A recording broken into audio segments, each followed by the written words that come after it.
Hello dear students, नमस्कार। मैं शैली और हम पिछले कुछ समय से साइकोलॉजी जो बीएड का पार्ट है उसका अध्ययन करने का प्रयास कर रहे हैं और इसी चरण में हमने व्यक्तित्व के बारे में जाना। व्यक्तित्व की परिभाषाओं से व्यक्तित्व को समझने का प्रयास किया, उसको प्रभावित करने वाले कारकों को पढ़ा। इसी क्रम में व्यक्तित्व का मापन जो एक बहुत महत्वपूर्ण विषय वस्तु है, इसके बारे में भी हमने पढ़ा। व्यक्तित्व के मापन में दो मुख्य रूप से विधियां होती है, अप्रक्षेपी विधियां और प्रक्षेपी विधियां। इसके पहले वाले अध्ययन में हम लोगों ने अप्रक्षेपी विधियां और उसके जो दो प्रमुख प्रकार हैं, व्यक्तिनिष्ठ विधियां और वस्तुनिष्ठ विधियां, उनके बारे में ब्रीफली स्टडी करने का प्रयास किया। आज के इस वीडियो में हम व्यक्तित्व के मापन को एक दूसरे भाग प्रक्षेपी विधियों के माध्यम से पढ़ने का प्रयास करेंगे। व्यक्तित्व के मापन की जो प्रक्षेपी विधियां होती हैं, अर्थात वे विधियां जिनके माध्यम से हम प्रक्षेपण या प्रोजेक्शन जो टेक्निक होती है उसके माध्यम से व्यक्ति के व्यक्तित्व को मापने का प्रयास करते हैं। अब हम ये जान लेते हैं कि प्रक्षेपी यानी कि प्रोजेक्टिव मेथड्स, इनका अर्थ क्या होता है। प्रक्षेपी विधियां यानी कि वो विधियां, जैसे नाम से स्पष्ट होता है कि प्रक्षेपण का अर्थ होता है कि किन्हीं दूसरी वस्तुओं पर, बाह्य वस्तुओं पर अपने मन की प्रतिक्रियाओं को डालकर उनको जज करने का प्रयास करना। इसका मतलब ये है कि जो चीज़ें हमें सीधे सीधे प्रश्न करने से नहीं प्राप्त हो पा रही हैं या मन के अंदर अचेतन में छुपी हुई कुछ ऐसी बातें हैं जिनको कि जो प्रयोज्य है वो सीधे सीधे नहीं बता पा रहा है, उनको जानने के लिए, उसके व्यक्तित्व के ऐसे हिडन पहलुओं को जानने के लिए कुछ ऐसी विशिष्ट प्रकार की टेक्निक्स को प्रयोग में लाया जाता है जिनमें कि व्यक्ति को अपनी कुछ ऐसी विधियों के द्वारा गुजारा जाता है या उसके ऊपर कुछ ऐसी विधियों को अप्लाई किया जाता है जिसके माध्यम से वह अपने अचेतन मन में छुपी हुई बातों को प्रकट करता है और ऐसी विधियां प्रक्षेपी विधियां कहलाती है।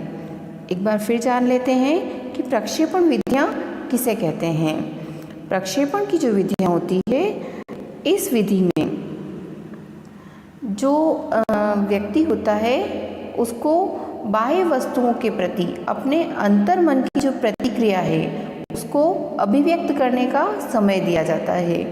इसमें क्या किया जाता है, हमने पहले भी पढ़ा था मनोविज्ञान में कि जो मनोवैज्ञानिक फ्रायड थे उन्होंने अचेतन के मनोविज्ञान को समझाने का प्रयास किया था। उनके अनुसार व्यक्ति का जो व्यवहार है या व्यक्ति का जो व्यक्तित्व है उसमें जो कुछ भी उसके चेतन मन में चल रहा है, कॉन्शियस माइंड में जो चल रहा है या जो कुछ भी दिखाई देता है, उसकी अपेक्षा बहुत ज़्यादा भाग उसके अचेतन मन का होता है, अनकॉन्शियस माइंड का। मतलब वो चीज़ें जो उसके मन के अंदर दबी हुई है, जिनको वो बाहर प्रदर्शित नहीं करता है, लेकिन उसके व्यक्तित्व पर उन सभी बातों का बहुत अधिक प्रभाव होता है।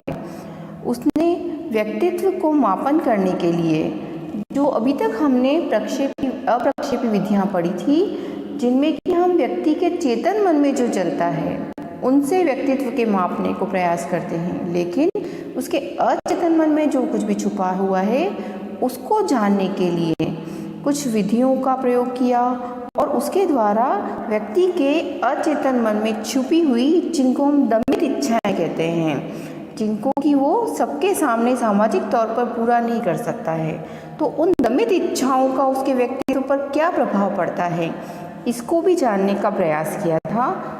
इसके लिए सबसे पहले उन्होंने स्वप्न विश्लेषण की विधियों का भी प्रयोग किया था, ताकि साइको एनालिसिस करके व्यक्ति को उसके व्यक्तित्व में छुपी हुई ऐसी बातें जो शायद उसके व्यक्तित्व पर बहुत गहरा प्रभाव डालती हैं पर सामने से दिखाई नहीं देती और उनको वो अभिव्यक्त नहीं कर पाता, उनको जानने का प्रयास किया। आज हम व्यक्तित्व के मापन के लिए ऐसे ही जो कुछ विधियां प्रयोग में लाई जाती है उनके अध्ययन का प्रयास करेंगे। व्यक्तित्व के मापन की जो प्रक्षेपी विधियां होती हैं, इन प्रक्षेपी विधियों में से जो प्रथम विधि होती है वो विधि होती है रचना प्रविधि, दूसरी विधि होती है अभिव्यक्ति प्रविधि, तीसरी प्रविधि होती है पूर्ति प्रविधि, चौथी विधि साहचर्य प्रविधि तथा अंतिम चयन प्रविधि। आज हम इन्हीं सभी विधियों के बारे में अध्ययन करने का प्रयास करेंगे। अब हम जान लेते हैं पहली प्रविधि, जिसे हम साहचर्य प्रविधि कहते हैं। साहचर्य प्रविधि अर्थात एसोसिएशन टेक्निक। साहचर्य शब्द मतलब किसी के साथ साहचर्य स्थापित करना या एसोसिएट करना।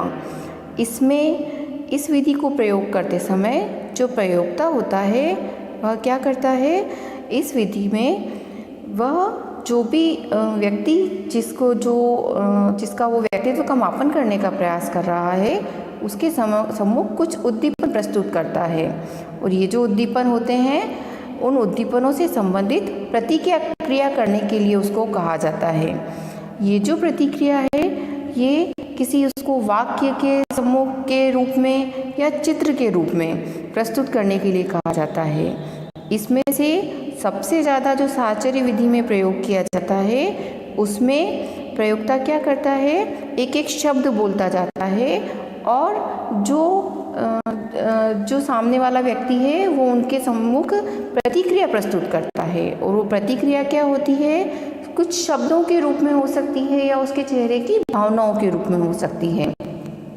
ये जो भी प्रतिक्रियाएं होती है, इन प्रतिक्रियाओं को जो लेने वाला व्यक्ति होता है उनको नोट करता है और साथ ही साथ उस प्रतिक्रिया को देते समय कितना समय लगाया गया है उसको भी नोट करता है, और उसके आधार पर उसके व्यक्तित्व का क्या किया जाता है, आकलन किया जाता है। आपने कभी कभी इसके संबंध में कुछ गेम्स भी अप्लाई किए जाते हैं जिनको देखा होगा, रैपिड फायर टाइप जो गेम्स होते हैं जिसमें व्यक्ति को कोई प्रश्न किया जाता है और उसको उसका तुरंत जवाब देने के लिए कहा जाता है। इसी प्रकार की विधि का प्रयोग व्यक्ति के व्यक्तित्व के मापन में भी किया जाता है। इस विधि का प्रयोग करते समय इसका महत्वपूर्ण उपयोग ये होता है कि इससे व्यक्ति की जो मानसिक ग्रंथियाँ होती है, अर्थात उसके मन में जो दबी हुई ऐसी इच्छाएं या गांठें होती है जिनकी वजह से उसका व्यक्तित्व प्रभावित हो रहा है, या फिर अगर कोई भी बालक या कोई व्यक्ति किसी प्रकार के अपराधों में लिप्त है और सामने से वो उन चीज़ों को आकर के ये कह सकते हैं एक्सेप्ट नहीं करता है, तो उन चीज़ों का पता लगाने के लिए भी इस प्रकार की विधियों को प्रयोग में लाया जाता है। इसके बाद हम दूसरी विधि के बारे में जान लेते हैं। ये विधि कहलाती है रचना प्रविधि। जो रचना प्रविधि है इसे हम कहते हैं कंस्ट्रक्शन टेक्निक। कंस्ट्रक्शन मतलब निर्माण करना।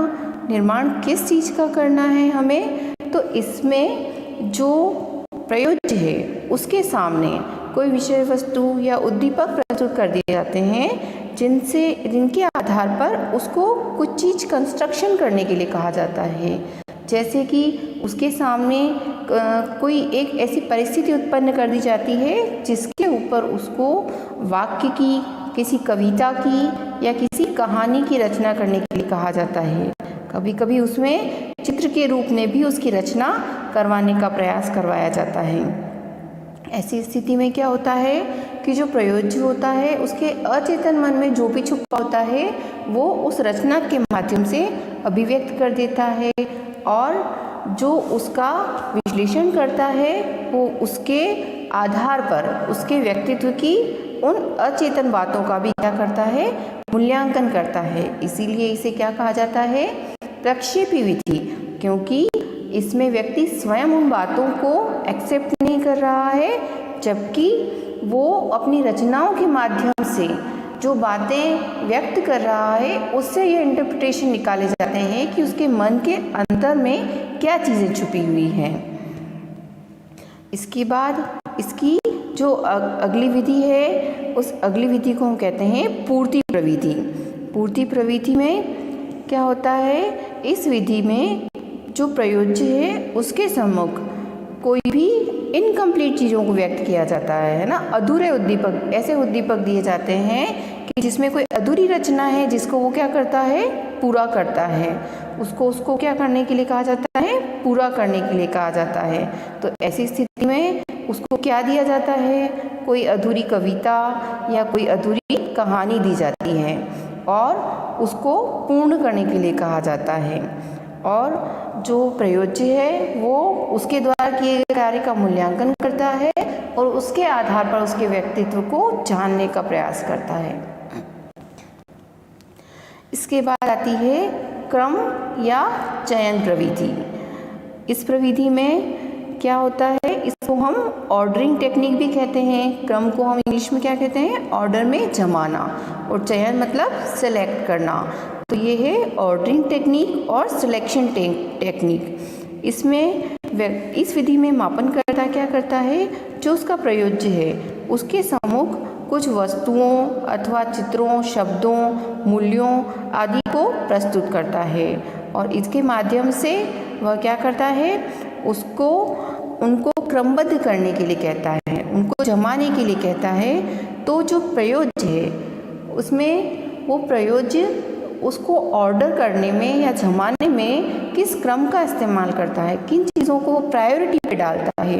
इन चीज़ों को देखने के बाद जो उसका एनालिसिस करता है वो इस चीज़ का पता लगाने का प्रयास करता है कि जो प्रयोज्य है वो किन बातों को अपने जीवन में ज़्यादा महत्वपूर्ण मानता है, उसके जीवन में किन मूल्यों का, किन सिद्धांतों का अधिक महत्व रखता है। ऐसी स्थिति में इस विधि के द्वारा व्यक्ति के संवेगों, उसके मूल्यों, उसके जीवन में क्या फिलोसॉफीज हैं, इन चीज़ों का आसानी से क्या किया जाता है, पता लगा लिया जाता है। इसलिए ये एक अत्यधिक महत्वपूर्ण विधि भी कही जा सकती है। अगली विधि है अभिव्यक्ति विधि, यानी कि एक्सप्रेशन टेक्निक। यानी कि इसमें व्यक्ति के सामने जो उद्दीपक प्रस्तुत किए जाते हैं उनके प्रति वो अपने विचार या जो उसके रेस्पॉन्सेस हैं उनको क्या करता है, प्रकट करता है। उसके जो रेस्पॉन्सेस हैं उनमें जो रेस्पॉन्स होते हैं वो अस्पष्ट और अनेकार्थी होते हैं। इसलिए जो बार बार जब इस विधि को हम प्रयोग में लाते हैं तो प्रत्येक व्यक्ति की उनके प्रति जो अनुक्रिया है, यानी कि जो उसका रेस्पॉन्स है वो हमेशा क्या होता है, भिन्न भिन्न प्रकार का होता है। तो हर व्यक्ति पे जब उन चीज़ों को अप्लाई किया जाता है तो उसके जो रेस्पॉन्सेस हैं उनके आधार पर व्यक्तित्व के आकलन का क्या किया जाता है, प्रयास किया जाता है। और ये कहा जा सकता है कि विधियाँ बहुत ही ज़्यादा महत्वपूर्ण होती है और विश्वसनीय कही जा सकती हैं। इसीलिए इनका प्रयोग कई बार साइको एनालिसिस के लिए किया जाता है और इनके जो रिजल्टेंट्स हैं वो रिजल्टेंट्स भी बहुत ज़्यादा ऑथेंटिक प्राप्त होते हैं। इसके लिए कुछ परीक्षणों की रचना की जाती है और ये जो विशिष्ट परीक्षण हैं, स्पेसिफिक जो ये परीक्षण हैं, इन परीक्षणों का प्रयोग व्यक्ति के व्यक्तित्व की छुपी हुई कुछ विशिष्ट बातों को जानने के लिए किया जाता है। ऐसे ही कुछ परीक्षणों का आपके सामने उदाहरण प्रस्तुत करती हूँ। ये जो उदाहरण इनमें कुछ मनोवैज्ञानिकों ने विशिष्ट परीक्षणों का निर्माण किया जिससे कि व्यक्ति के व्यक्तित्व के संदर्भ में कुछ विशिष्ट बातों का पता लगाया जाता है। ये परीक्षण स्टैंडर्डाइज्ड कहे जा सकते हैं। इनमें से पहला परीक्षण रॉर्शा परीक्षण कहलाता है, जिसका निर्माण हरमन रॉर्शा के द्वारा किया गया था। दूसरा परीक्षण है मरे प्रासंगिक अंतर्बोध परीक्षण, जिसका निर्माण मरे द्वारा किया गया और इन्हें हम थीमेटिक एप्रिसेप्टिव टेस्ट कहते हैं, TAT के नाम से जाने जाते हैं और इसके द्वारा व्यक्ति के अंतर्बोध का पता लगाया जाता है। बेल्लाक ने भी इस संबंध में कुछ परीक्षणों का निर्माण किया। बेल्लाक ने जो परीक्षणों का निर्माण किया वो बच्चों पर आधारित थे, इसलिए इन्हें चिल्ड्रन एप्टिट्यूड टेस्ट कहा जाता है। और जो ये चिल्ड्रंस एप्टिट्यूड टेस्ट हैं, ये टेस्ट बच्चों के ऊपर एडमिनिस्टर किए जाते हैं और इसके द्वारा बच्चों की जो परेशानियां हैं, समस्याएं हैं, उनको नींद नहीं आना या उनके कुछ ऐसे व्यवहार हैं जिन्हें हम समझ नहीं पाते हैं, उनको समझने का प्रयास किया जाता है। इनमें से कुछ परीक्षणों को आज हम थोड़ा सा ब्रीफली समझने का प्रयास करते हैं। पहला परीक्षण है रॉरशॉक इंक ब्लॉट टेस्ट या रॉरशॉक शाही डब्बा परीक्षण। जैसा कि मैंने पहले भी बताया, इस परीक्षण के जो निर्माता हैं उनका नाम है हर्मन रॉरशॉक। हर्मन रॉरशॉक जो वैज्ञानिक थे, उन्होंने इसका सबसे पहले निर्माण किया। ये एक मनोचिकित्सक थे। उन्होंने इस परीक्षण का निर्माण इस धारणा को बेस बनाते हुए किया कि व्यक्ति का जो व्यवहार होता है उसका उसके चेतन से भी अधिक अचेतन मन जो होता है उसका उस पर निर्भर करता है। मनुष्य कोई भी वह कार्य जो उसके अचेतन मन से संचालित होता है, उसके व्यक्तित्व की सहज अभिव्यक्ति होती है और उसके व्यक्तित्व के वास्तविक लक्षणों में वह प्रकट होता है, चाहे हम उसको सीधे सीधे से देख नहीं पाते हों। और इन चीज़ों को समझने के लिए कुछ अप्रक्षेपी ढंग से उसको परीक्षण करके पता लगाया जा सकता है, क्योंकि सीधे वो उन बातों का जवाब हमें सही सही रूप में नहीं देता है। अब कुछ जान लेते हैं इस परीक्षण के बारे में। जो हर्मन रॉरशॉक थे, उन्होंने इस परीक्षण के लिए कुछ कार्ड्स का निर्माण किया। लगभग 10 कार्ड बनाए। उन कार्ड्स को 24 बाय 17 सेंटीमीटर के आकार का बनाया गया। ये जो कार्ड्स थे, इन कार्ड्स में एक विशेषता थी कि इन कार्ड्स में विभिन्न रंगों की स्याही के धब्बे अंकित थे। विभिन्न रंगों की जो स्याही के धब्बे थे, इन स्याही के जो धब्बों में कुछ विशिष्ट रंगों का प्रयोग किया गया था। जैसा कि आप सामने देख पा रहे हैं कि जो ये स्याही के धब्बे बने हुए हैं, इन स्याही के धब्बों में कुछ विशिष्ट रंगों का प्रयोग था। इन कार्ड्स में से 5 कार्ड ऐसे थे कि जिन पर सिर्फ काले रंग के धब्बों का प्रयोग किया गया और इनमें से कुछ कार्ड ऐसे थे कि जिसके अंदर 2 कार्ड्स काले और सफ़ेद रंग के धब्बे के थे और 2 कार्ड ऐसे थे कि जिनके अंदर काले और लाल रंग की स्याही का प्रयोग किया गया और 3 कार्ड ऐसे थे कि जिस पर कई रंगों की स्याहियों का प्रयोग किया गया। तो इस प्रकार कुल 10 कार्ड हैं और उन 10 कार्ड में से 5 कार्ड केवल काले रंग की स्याही वाले, 2 कार्ड काले और सफ़ेद धब्बों वाले और 3 कार्ड ऐसे हैं जिन पर कि कई रंगों की स्याहियों का प्रयोग किया गया है। और जो परीक्षण करता है वो इसका परीक्षण किस प्रकार करता है? देखो, इसका परीक्षण करने के लिए जब परीक्षणकर्ता इस परीक्षण को अप्लाई करता है तो वो क्या करता है कि अपने प्रयोज्य को एक एक करके वो कार्ड देता है और उनकी अनुक्रियाओं को और साथ ही साथ उसमें वो जितना समय लगा रहा है उसको क्या करता है, नोट कर लेता है। और उसके बाद उन कार्ड में उसकी अनुक्रियाओं और उसके द्वारा लगाए गए समय का विश्लेषण करके और फिर ये पता लगाने का प्रयास किया जाता है कि उसके मन में क्या बातें छुपी हुई हैं। और इन कार्ड्स का क्या किया जाता है, एनालिसिस किया जाता है ताकि ये जाना जा सके कि उन कार्डों के माध्यम से कि उसके अचेतन मन में छिपी हुई बातें क्या हैं और इनका विश्लेषण करके उसके बारे में पता लगाया जाता है।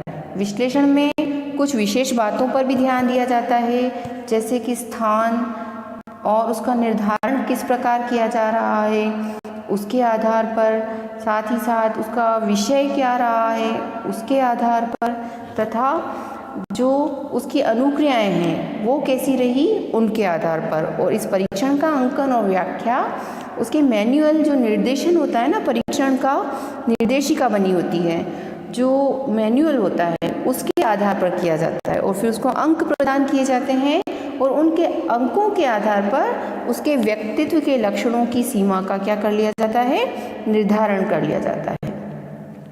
जैसा मैंने पहले भी बताया कि यह परीक्षण अत्यधिक उपयोगी है, इतने समय पहला बना हुआ परीक्षण है, लेकिन फिर भी आज भी इसको प्रयोग में लाया जाता है और इस परीक्षण के जो रिजल्टेंट्स हैं काफ़ी इनको कहा जा सकता है कि ये विश्वसनीय होते हैं। इसका उपयोग कहाँ किया जाता है?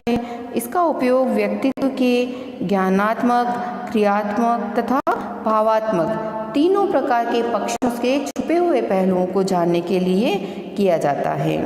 और ये परीक्षण दूसरे परीक्षणों की अपेक्षा में बार बार क्यों कह रही हूँ कि वैध और विश्वसनीय होता है, क्योंकि जब आकलन किया गया तो ये पाया गया कि इसकी जो वैधता है वो 0.8 और इसकी विश्वसनीयता 0.37 से लेकर 0.95 तक पाई गई। इसलिए ओवरऑल ये कहा जा सकता है कि ये अन्य परीक्षणों की तुलना में एक वैध और विश्वसनीय परीक्षण कहा जा सकता है।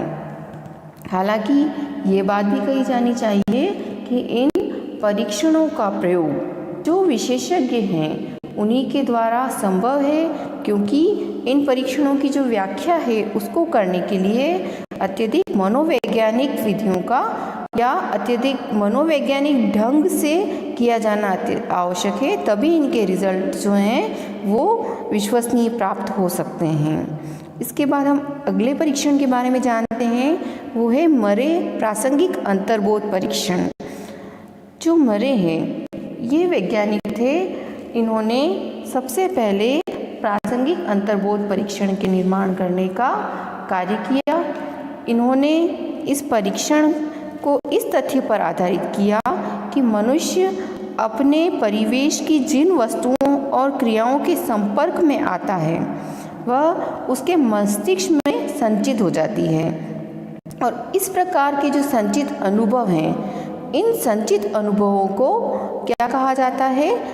इन अनुभवों को उसका अंतर्बोध कहा जाता है। अंतर्बोध जिसे हम इंग्लिश में कहते हैं एप्रिसेप्शन, यानी कि व्यक्ति के मन में पहले उसके संपर्क में आई हुई कुछ ऐसी चीज़ें होती है वो कहीं न कहीं उसके अंदर उसके अचेतन मन में छुपी रहती हैं और वो उसके बोध में होती हैं, उन्हें हम उसके अंतर्बोध कहते हैं। यानी कि उसके प्रीवियस एक्सपीरियंसेस उसकी लाइफ में पूरे जीवन पर्यंत उसके साथ अंतर्बोध के रूप में चलते हैं। जब कभी मनुष्य के सामने ऐसा कोई अपरिचित उद्दीपक या स्टिमुलस प्रेजेंट किया जाता है तो उसके प्रति वह जो अनुक्रिया करता है, तो वो जो रेस्पॉन्सेस वो दे रहा है वो रेस्पॉन्सेस सिर्फ उन उद्दीपनों के कारण नहीं होते हैं, उसके अंदर जो छुपे हुए अंतर्बोध हैं उसका भी उसके अंदर हिस्सा होता है और किसी सीमा तक इनको भी मापा जा सकता है। क्यों?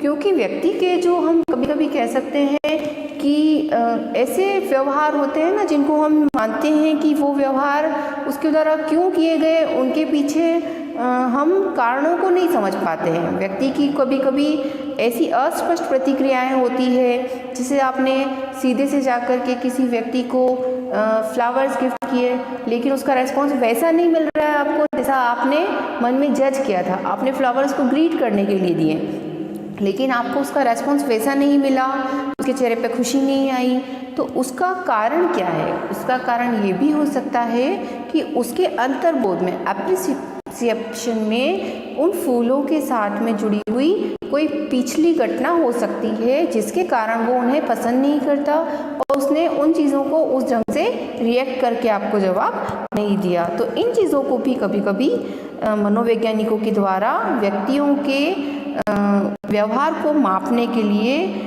इन चीज़ों का भी मापन किया जाता है और इनको भी प्रयोग में लिया जाता है और इसे हम कहते हैं अंतर्बोध। और इसका परीक्षण किया जाता है प्रासंगिक अंतर्बोध परीक्षणों के द्वारा।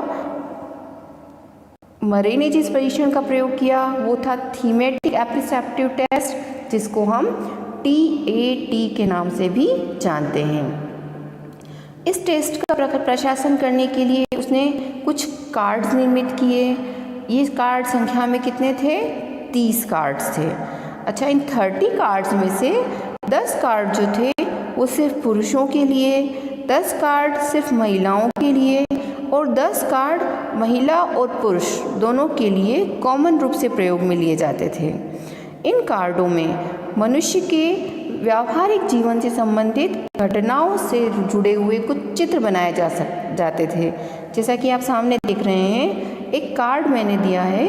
इस कार्ड के ऊपर एक चित्र बना हुआ है। अब इस चित्र को देखकर जो प्रयोज्य है या जिसके ऊपर ये टेस्ट अप्लाई किया जा रहा है वो कोई न कोई क्या करता है? प्रतिक्रिया करता है।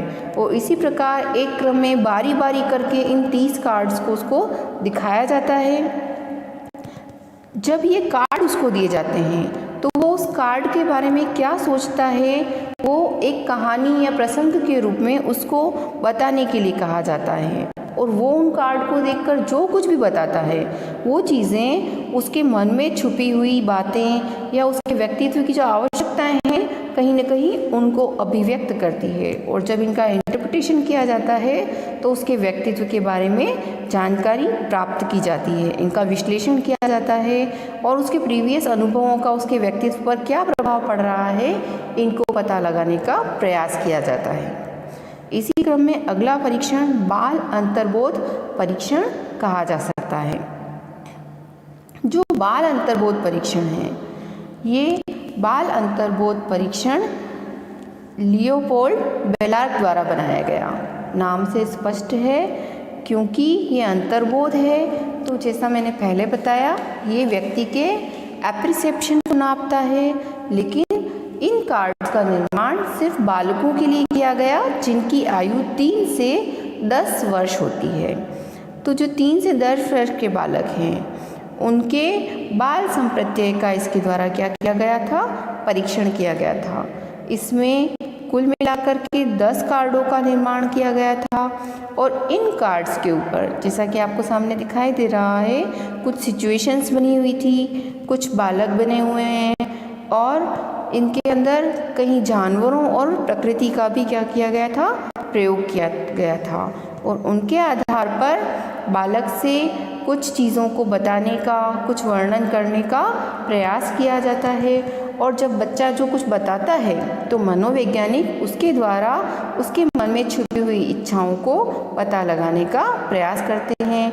बच्चों के लिए ये बहुत ही महत्वपूर्ण परीक्षण कहा जा सकता है और इसके द्वारा बच्चे के द्वारा जो भी चीज़ें अभिव्यक्त की जाती हैं, बच्चे के जो व्यवहार हैं जिनको कि हम प्रिडिक्ट नहीं करते हैं और बच्चा ऐसा व्यवहार करता है, उन चीज़ों के पीछे के एक्सप्लेनेशंस को ढूंढने का प्रयास किया जाता है।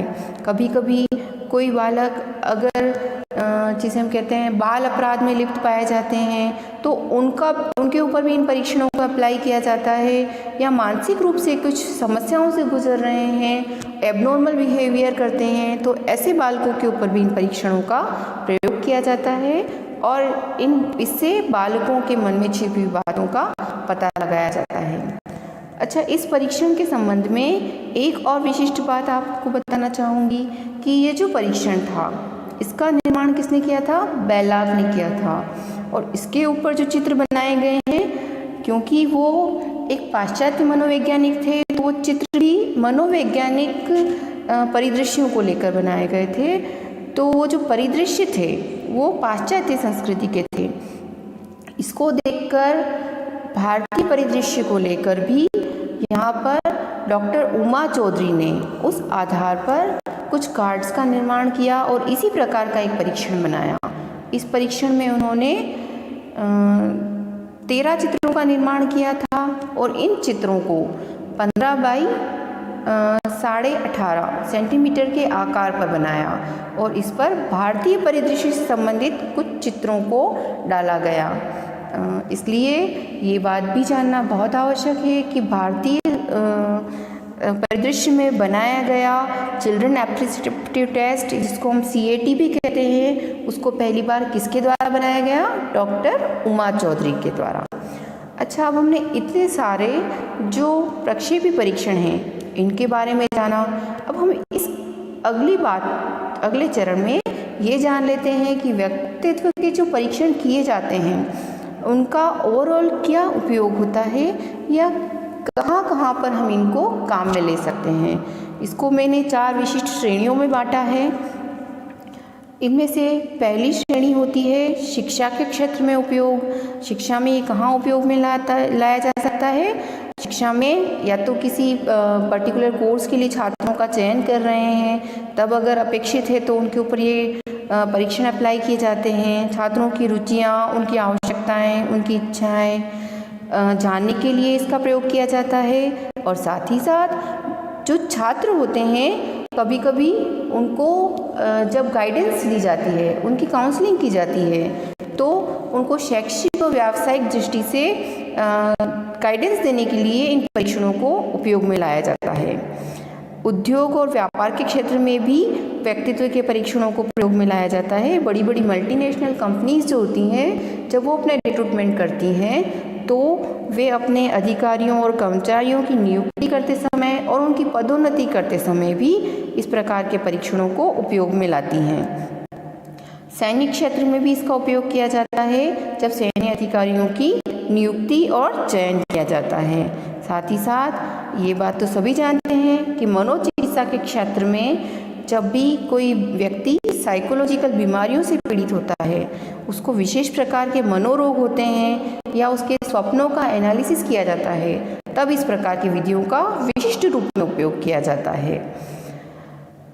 व्यक्तित्व के जो परीक्षण हैं उनको अप्लाई तो किया जाता है, लेकिन इनकी भी अपनी कुछ सीमाएं होती है, जिनके चलते इनका प्रयोग सीमित ढंग से किया जा सकता है, या यूँ कह सकते हैं कि बहुत विशेषज्ञ जो होते हैं वो ही इनका बिल्कुल सही इंटरप्रिटेशन निकालने में प्रयोग कर पाते हैं। ये सीमाएं क्या हैं? इन सीमाओं के द्वारा ये पता लगाया जा सकता है कि जब किसी भी परीक्षण को हम उपयोग में ले रहे हैं तो हम ये नहीं मान सकते हैं कि कोई भी व्यक्ति किसी भी परीक्षण को उपयोग में लिया जा सकता है।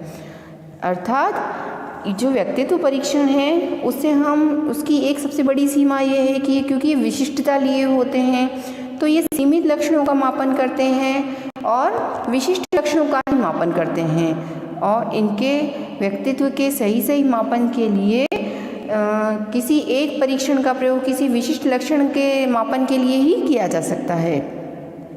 और इन प्रक्षेपी विधियों को प्रशासित करने में काफ़ी जटिल होती है, और जैसे मैंने पहले भी बताया कि इनका प्रयोग चिकित्सकों के द्वारा या विशेषज्ञों के द्वारा, मनोवैज्ञानिकों के द्वारा ही सही ढंग से किया जा सकता है।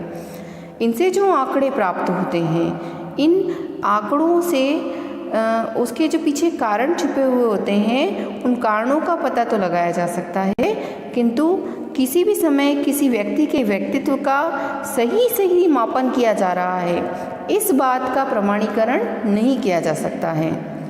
सभी व्यक्तित्व परीक्षणों के प्रशासन और व्याख्या के लिए उसके जिस परीक्षणकर्ता के द्वारा उसका उपयोग किया जा रहा है वो उस पर निर्भर करता है। इसलिए ये विधियां ज़रूर ऑथेंटिक हो सकती है, किंतु इसके ऊपर परीक्षणकर्ता का प्रभाव तो पड़ता ही है। इसलिए ये भी नहीं कहा जा सकता है कि ये पूर्ण रूप से वस्तुनिष्ठ और वैध होती है।